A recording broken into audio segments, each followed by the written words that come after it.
Olá, muito bem-vindo a mais uma edição do Ideias PAN. Aqui comigo, Mário D'Andrea, presidente da ABAP, a Associação Brasileira das Agências de Publicidade, e também presidente da agência Dentsu Brasil. Muito bem-vindo, Mário, tudo bem? Muito obrigado pelo convite, Marcelo, obrigado a todos. Mário, a minha primeira pergunta é como você avalia o primeiro trimestre, como foi esse primeiro trimestre de 2018 para o mercado publicitário brasileiro? Bom, a gente ainda não tem os números fechados, mas a gente claramente sente que foi um trimestre muito melhor do que o primeiro trimestre do ano passado.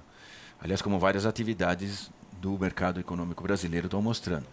Na nossa específica atividade, a gente nota que o mercado automobilístico, o comércio e serviços, o varejo principalmente, são atividades que cresceram bastante em relação ao primeiro trimestre do ano passado. O que indica que este ano, tudo caminha para que este ano a gente tenha um resultado bem melhor do que os últimos 2 ou 3 anos. E você teria algum, digamos, o que teria sido o principal motivo dessa melhoria nesses 3 primeiros de 2018, especificamente para esses segmentos? É um comportamento, digamos, normal ou você vê algo que foi atípico? Não, eu não acho que é atípico. Eu acho que é resultado da melhoria dos fundamentos da economia brasileira. A gente não pode negar que todos os índices, ou pelo menos os principais índices, inclusive de emprego, que é o mais complicado, é o mais difícil de se mexer na economia, estão mudando para melhor. Todos. Você falar de inflação, de produção industrial, de exportação, de emprego, enfim, taxa de juros que vai, sem dúvida, se refletir na facilidade do crédito, o que por consequência, chega no consumo. Então, há, claro, uma demanda reprimida nos últimos 3 anos. Houve muito da crise, foi muito psicológica por parte das empresas e do consumidor, ou seja, o receio de que a coisa piorasse fazia com que a coisa piorasse de verdade. E acho que esse ciclo está voltando ao normal do mercado brasileiro, onde há sempre um crescimento, não exponencial, mas é um crescimento consistente, que é o que nos interessa. Ótimo. Mário, o mercado tem tido muitos desafios em todas as áreas e isso não é diferente para as agências. Eu gostaria da sua opinião, qual que seria o maior desafio hoje das agências brasileiras para atender às necessidades dos anunciantes? Eu acho que as agências estão perante duas coisas muito fortes em termos de mudança e, ao mesmo tempo, a manutenção do seu espírito, da sua alma. A mudança é em função do mercado de mídia como um todo, dos hábitos do consumidor, né? A forma que o consumidor usa a mídia, consome mídia, vem mudando drasticamente nos últimos anos. A complexidade de ações, a quantidade de pontos de contato que hoje você tem, né? Você, há 10, 15 anos atrás, você basicamente tinha 3, 4 pontos de contato durante o dia para conversar com o consumidor. E hoje a gente sabe que são dezenas, às vezes centenas durante um dia. Isto complicou a nossa atividade, o que nos tornou, o que nos força a ser muito mais científicos no investimento do cliente. Porém, ao mesmo tempo, isso está muito claro, aliás, não só no Brasil, no mundo inteiro, está muito claro que a integração da ciência com o talento criativo é cada vez mais fundamental.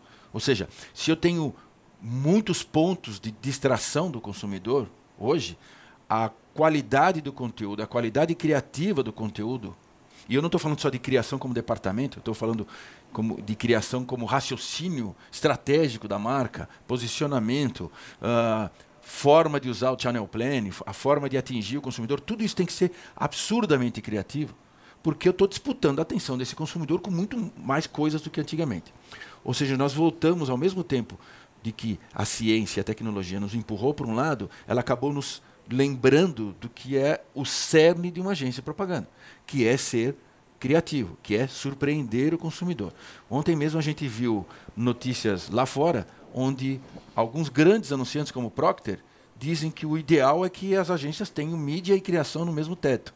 Engraçado, o Brasil faz isso há décadas. Anos, há décadas. Então, a separação de investimento, tecnologia, conhecimento científico da criatividade não faz mais sentido. É cada vez mais necessária essa integração, e é isso que os clientes estão esperando da gente.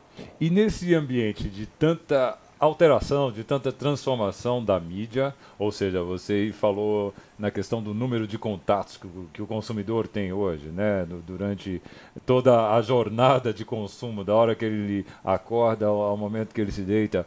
Qual que é o principal desafio nesse aspecto das agências? Seria quando você ressalta, né, esse caráter da qualidade criativa, mas ela tem que estar em todos os ambientes, todos os processos da agência. Isso você acha que o desafio agora é uma maior formação, é uma questão de, digamos, da qualidade do profissional, ou o desafio estaria em alguma outra etapa, em algum outro processo do trabalho que a publicidade, digamos, desenvolve? Eu acho que principalmente o profissional de mídia, claro, de hoje é completamente diferente do profissional de mídia de 15 anos atrás. Tem que ser, né? Não só no sentido da ciência, da complexidade, da tecnologia envolvida, do ferramental que as agências têm que ter. A gente não pode depender apenas de ferramentas disponíveis no mercado. A gente tem que ir atrás de novas ferramentas para que esse mídia tenha absoluta assertividade no que está fazendo. Mas, além deste lado, o mídia tem que ser cada vez mais um estudioso do comportamento humano. Eu diria que hoje o mídia tem que ser quase que uma mistura entre um técnico e um psicólogo. Ele tem que entender como é que o consumidor transita pelos veículos ou pelas mídias e por quê.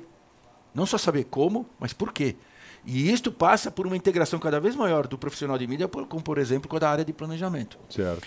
E essa função, na sua opinião, é apenas do mídia ou ela tem que estar, digamos, espalhada? O criativo também tem que ter essa função. Ele é, digamos, um conhecimento até mesmo psicológico, um conhecimento científico do consumidor. Sem dúvida. Essa parte, vamos dizer, de conhecimento do comportamento humano, na verdade, o criativo sempre teve que ter. Se não teve, ele acabou não dando muito certo. Tem que saber por que o consumidor... Qual é o botão que eu aperto no coração ou na mente do consumidor que vai fazer com que ele acredite no que eu estou falando. Essa é uma função básica de um criativo.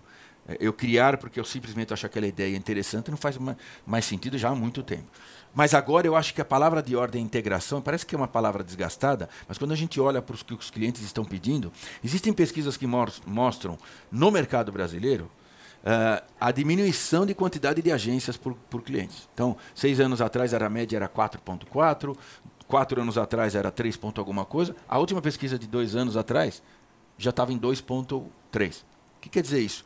Os clientes, eles querem uma agência, não necessariamente faça tudo, mas que integre todas as ferramentas da comunicação.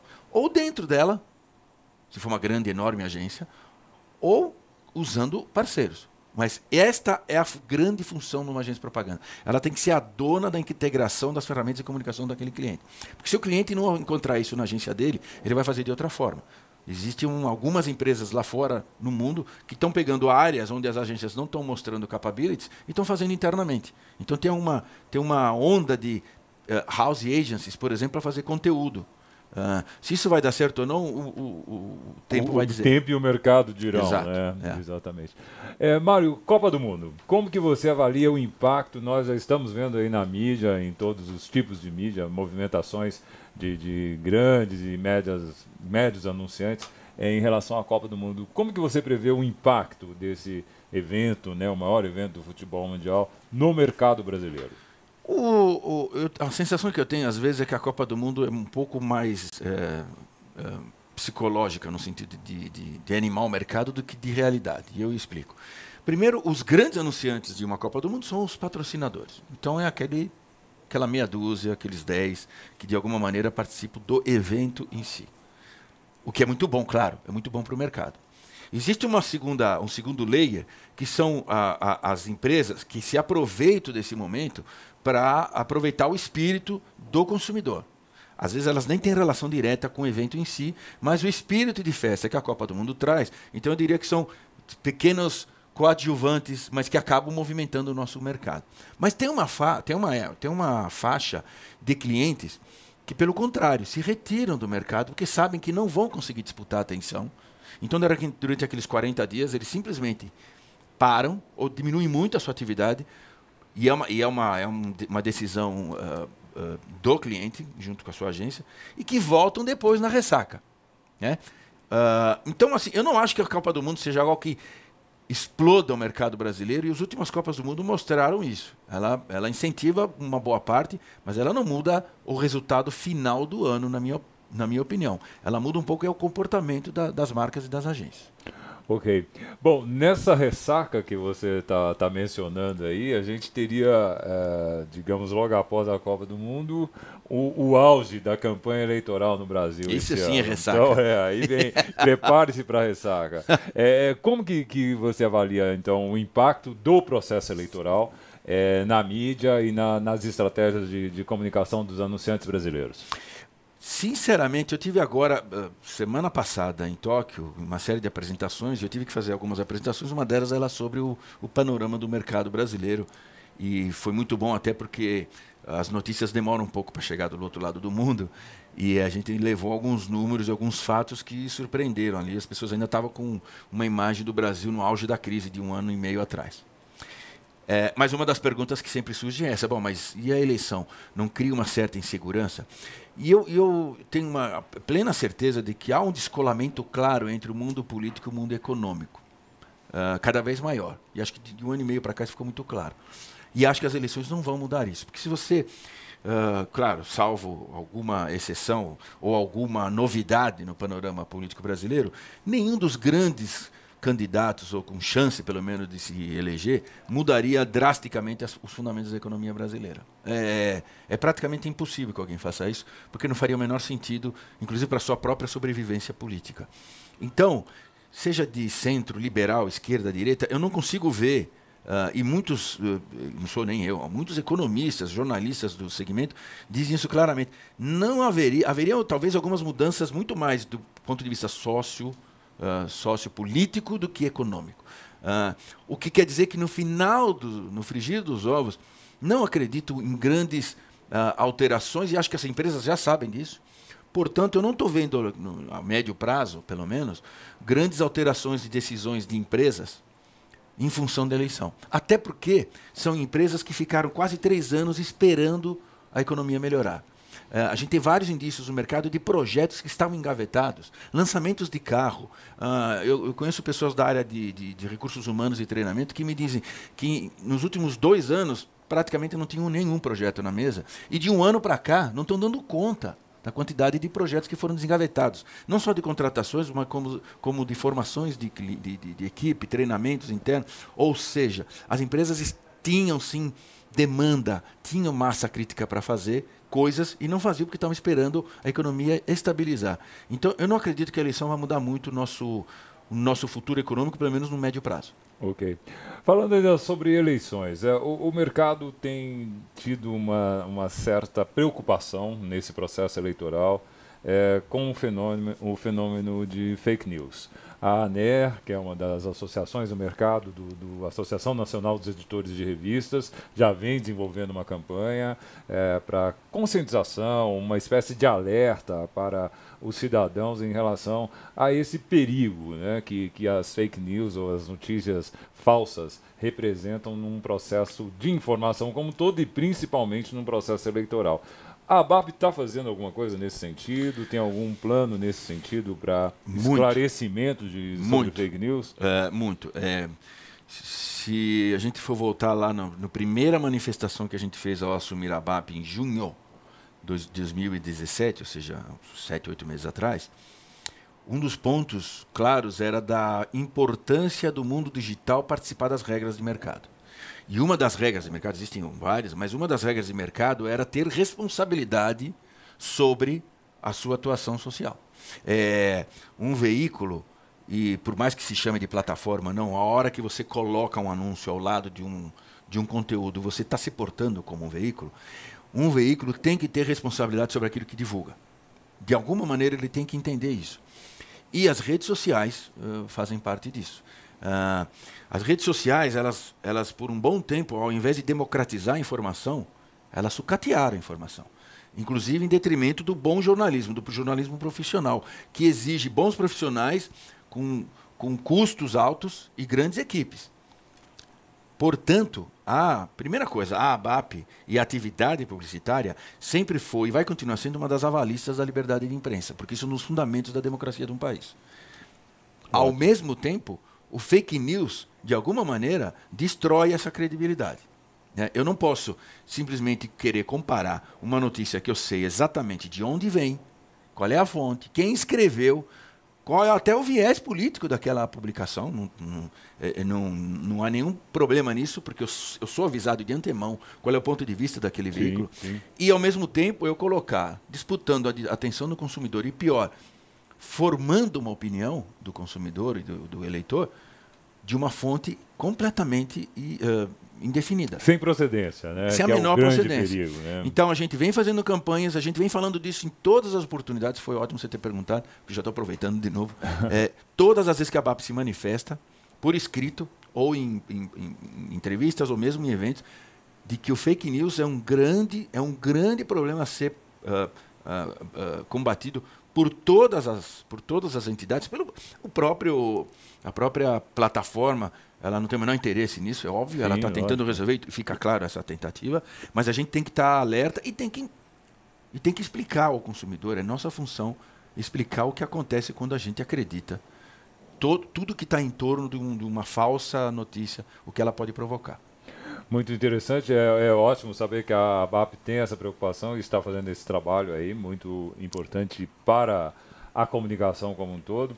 E para finalizar, Mário, eu gostaria que você também avaliasse uma outra campanha da ABAP que vem sendo desenvolvida já há alguns meses, que é em relação à valorização da atividade publicitária no Brasil. Como que está o resultado, o efeito, a eficácia e o impacto dessa campanha?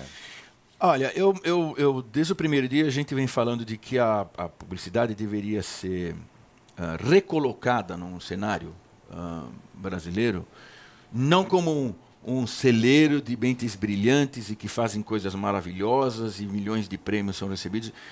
Eu não acho que é por aí que a publicidade tem que ser encarada, e minha diretoria toda concorda com isso. Foi feito um estudo em 2014, só para todo mundo entender qual é o raciocínio. Em 2014 foi feito um estudo pela ABAP, eu ainda não tinha assumido, 2015, replicando um estudo que foi feito na Inglaterra, e agora a França acabou de fazer o mesmo estudo. É um modelo criado pela Deloitte que mostra o impacto econômico de uma atividade específica sobre as demais atividades. Pois bem, na Inglaterra, em 2014 eles fizeram, a cada libra dava 9 ou 10 libras criadas no mercado econômico local. Foi feita no Brasil no finalzinho de 2015, no comecinho de 2016 foi divulgado que a cada real investido em publicidade movimenta 10,69 reais no mercado econômico brasileiro.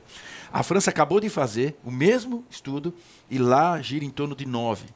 O que eu quero dizer com isso publicidade é uma das molas propulsoras do desenvolvimento de uma economia e, por consequência, de um país. Existe um outro estudo feito pelo mesmo modelo que mostra que quanto mais avançada é a publicidade daquele país, melhor é a condição de vida do seu povo.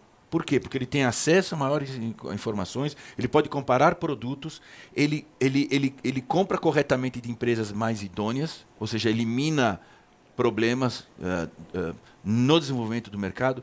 Tudo isso a gente vem colocando desde o princípio, porque o que nós fazemos não é campanha de propaganda. O que nós fazemos é gerar riqueza para o nosso anunciante e, principalmente, para o mercado brasileiro. Quantos empregos a propaganda brasileira gerou, não na propaganda, mas no fabricante de sandália? Indiretamente, né? Claro. Ou seja, é toda uma não é cadeia. Tão indiretamente, né? é quase diretamente e indiretamente. Quantos empregos foram criados na indústria de cerveja no Brasil nos últimos 30 anos, através do que a gente conseguiu construir em termos de marcas e negócios? Eu estou dando alguns exemplos, mas é esse o discurso que a gente tem que ter e esta postura que essa atividade tem que ter na discussão do futuro da economia brasileira e do próprio país. Então, a gente vem batendo muito nessa tecla. A gente não cria campanhas, a gente gera empregos. Maravilha. Muito obrigado, Mário D'Andrea. Muito obrigado pela sua participação. Parabéns aí pelo trabalho à frente da ABAP, da Dentsu. E muito obrigado também a você, internauta, ouvinte, que está acompanhando Ideias Pan aqui com a gente. Um abração e até a próxima. Obrigado, Mário. Até mais a todos. Obrigado.